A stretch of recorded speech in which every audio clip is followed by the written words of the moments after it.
కీర్తనలు 92 అధ్యాయం. యెహోవాను స్తుతించుట మంచిది.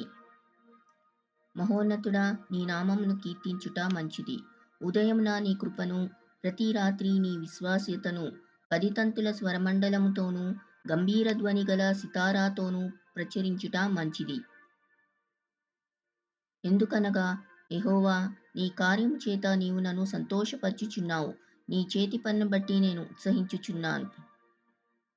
యెహోవా, నీ కార్యములు ఎంత దొడ్డవి, నీ ఆలోచనలు అతి గంభీరములు. పశుప్రాయులు వాటిని గ్రహింపరు, అవివేకులు వివేచింపరు. నిత్య నాశనం నొందుటకే గదా భక్తిహీనులు గడ్డివలె చిగుర్చుదురు, చెడు పనులు చేయు వారందరూ పుష్పించుదురు. యెహోవా, నీవే నిత్యము మహోన్నతుడవుగా నుందువు. యెహోవా, నీ శత్రువులు నశించెదరు, చెడు పనులు చేయు వారందరూ చెదిరిపోవుదురు. గురుపోతు కొమ్ము వలె నీవు నా కొమ్ము పైకెత్తితివి, కొత్త తైలంతో నేను అంటబడితిని.